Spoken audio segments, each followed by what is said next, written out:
Hey, j'espère que tu vas bien. Alors aujourd'hui, on est le samedi 3 février 2024 et donc qui dit premier week-end du mois dit aussi investissement.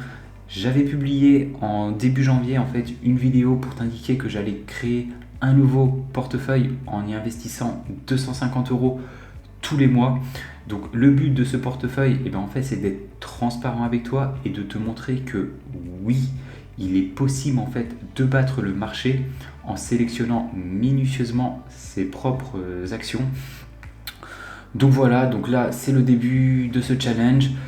Si tu n'es pas encore abonné à notre chaîne, je t'invite à le faire. Tu seras notifié des prochaines vidéos que nous allons sortir et ça te permettra en fait de suivre en fait ce challenge tout simplement.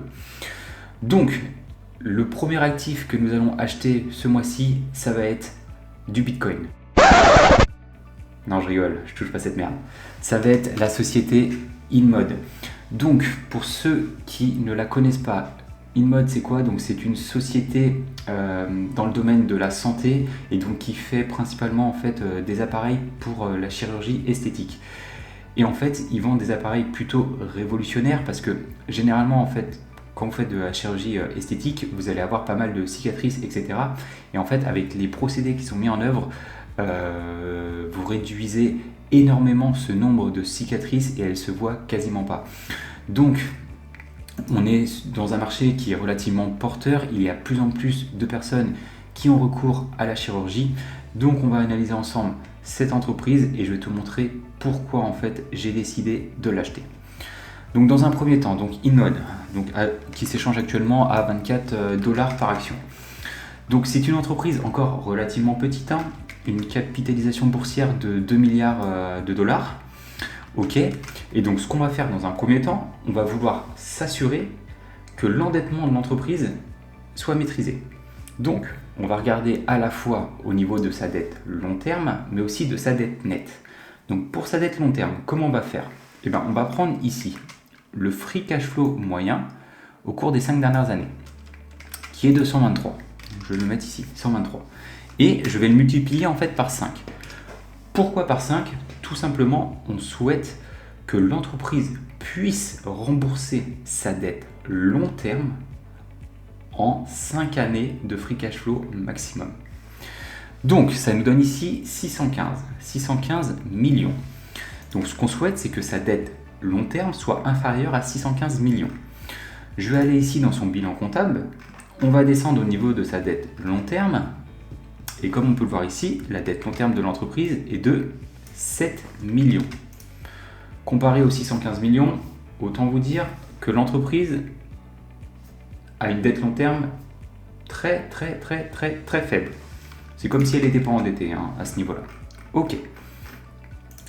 Maintenant, on va aller regarder au niveau de sa dette nette. Sa dette nette, c'est quoi? En fait, c'est sa dette totale auquel on va enlever tout le cash qui est immédiatement mobilisable. Donc ça va être l'argent qu'elle possède sur ses comptes en banque, plus tous les actifs qu'elle pourrait convertir en argent très rapidement. Et donc sa dette nette, elle se calcule comment? Il suffit de faire ici la différence entre la valeur d'entreprise, qui est de 1,46 milliard, et la capitalisation boursière ici, qui est de 2,06 milliards. Là, comme on peut le voir, si on fait 1,46 milliard moins 2,06 milliards, ça va nous donner un résultat négatif de moins 0,6.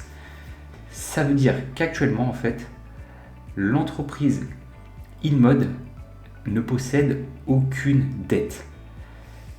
Si elle prenait l'ensemble de sa dette, qu'elle utilisait tout le cash qu'elle avait sur ses comptes en banque, il lui resterait encore sur ses comptes en banque, ici les 0,6, ça correspond à 600 millions.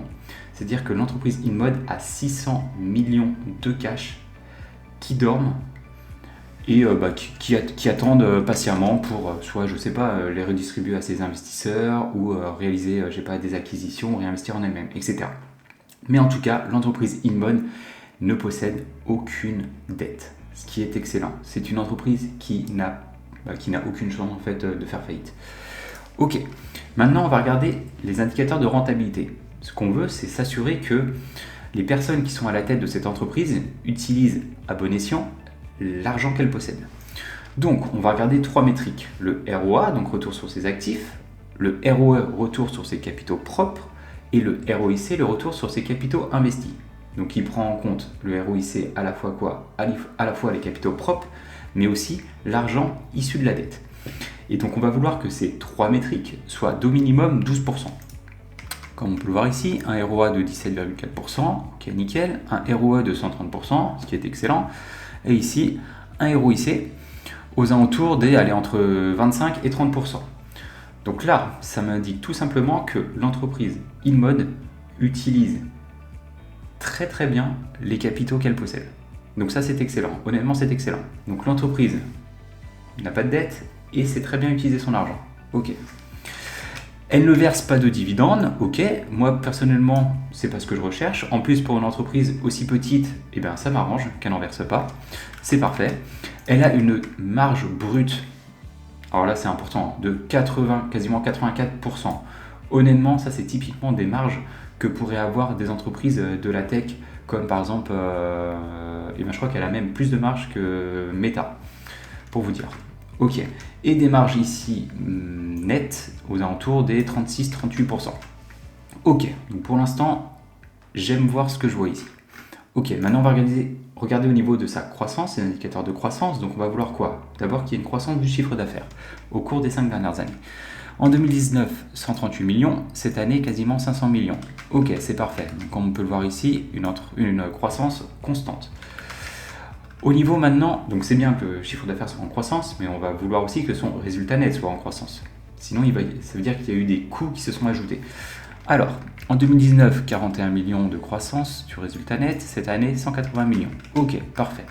Enfin, on va regarder le free cash flow, qui est une des métriques les plus importantes. On veut aussi que cette métrique soit en croissance. 43 millions en 2019, 171 millions cette année. Ok, c'est parfait. Donc pour l'instant, l'entreprise coche toutes les métriques. La dernière que nous allons regarder, ça va être le nombre d'actions en circulation. Ce qu'on veut en fait, c'est que l'actionnaire ne soit pas dilué et qu'il ait toujours cette même proportion des bénéfices ou une part plus importante. Donc on va vouloir que le nombre d'actions en circulation soit stable dans le temps ou en décroissance. On va aller ici. En 2019, il y avait 60 millions d'actions en circulation. Cette année, il y en a 83 millions. Donc là, oui, l'actionnaire est dilué. On va regarder ça correspond à quoi? Ça correspond à une dilution ici de 38% au cours des 5 dernières années. Ok. Comme on peut voir ici, l'entreprise, en fait, il y a eu surtout, regardez bien, donc là on était à 63 millions en 2018, elle avait racheté des actions en 2019, un gros bond en 2020 et idem en 2021. On va aller voir rapidement est-ce que c'est lié ou non à des acquisitions.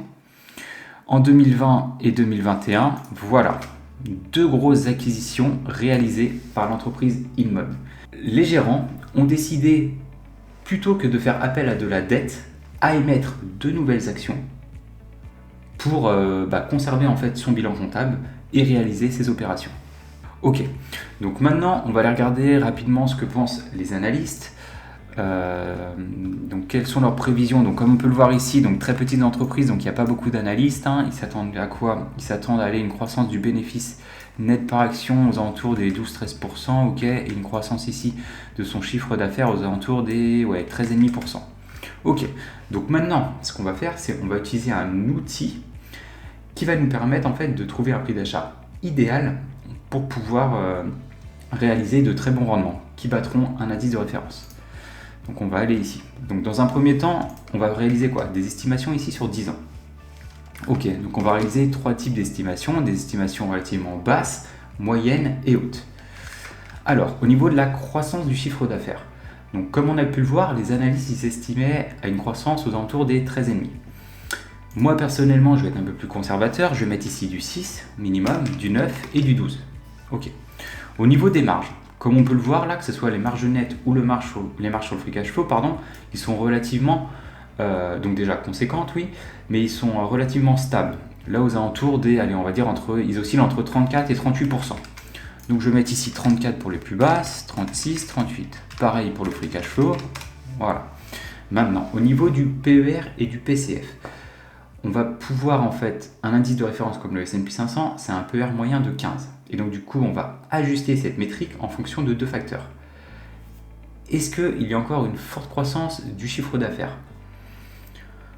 Bon, on nous entoure aux alentours des 10%. Ok, c'est plutôt pas trop mal. C'est pas exceptionnel, mais c'est pas trop mal. Et ensuite, quel est son retour sur ses capitaux investis? Comme on peut le voir ici, le ROIC de cette entreprise, là, il était aux alentours sur les 5 ans, là, 31%, 26%. Ok, donc ce qui est excellent. Donc l'entreprise mérite, à mon sens, un premium. Vu que c'est une entreprise encore relativement jeune, je ne vais pas lui accorder un premium trop important. Donc, on va lui mettre ici du 16, 17,5, 19. Pareil ici, 17,5 et 19. Ensuite, pour le rendement que je souhaite, moi je mets toujours minimum du 12%, 13,5 et 15. Pourquoi je demande au minimum 12%? Parce que avec un indice comme le S&P 500, historiquement vous auriez pu faire entre 9 et 10% par an. Le fait qu'on sélectionne nous-mêmes nos actions, on va avoir besoin de cette marge de sécurité. On analyse tout ça et qu'est-ce que ça nous donne? Et voilà, ça nous donne ces chiffres.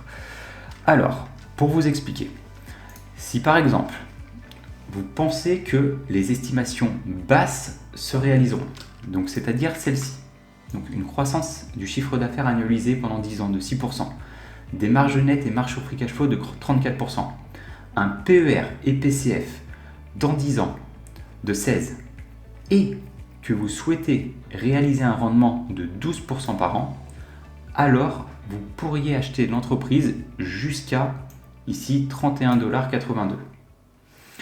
Maintenant, qu'est-ce que nous indiquent les chiffres d'en bas? Ils nous indiquent tout simplement que si par exemple, vous pensez que les estimations hautes se réaliseront, donc celle-ci, et que vous achetiez l'entreprise à son prix actuel, donc qui est de 24 $, alors vous réaliseriez un rendement annualisé ici de 26%. Donc, comme on a pu le voir, l'entreprise InMode coche toutes les métriques que je veux voir, sauf au niveau du nombre d'actions en circulation, mais comme on a pu le voir, l'augmentation est principalement due en fait à deux grosses acquisitions. Donc moi personnellement, je vois des chiffres qui sont, donc j'ai fait déjà plusieurs recherches sur cette entreprise, c'est pas juste en regardant ces 10 chiffres. Comme on peut le voir ici, l'entreprise semble, à mes yeux et en fonction des estimations que j'ai réalisées, plus que sous-évaluée. Donc je vais commencer à rentrer en position. Je vais donc investir mes 250 € dès ce mois-ci dans l'entreprise InMode. Alors j'aurais bien aimé vous le faire ici en live via Interactive Brokers, sauf que j'ai complètement zappé de mettre les 250 € sur mon compte, donc je suis en attente du virement entre la banque jusqu'à Interactive Brokers. Donc en gros je réaliserai cette opération probablement lundi ou mardi lorsque je recevrai les fonds. C'était Maxime, on se retrouve dans une prochaine vidéo. Ciao!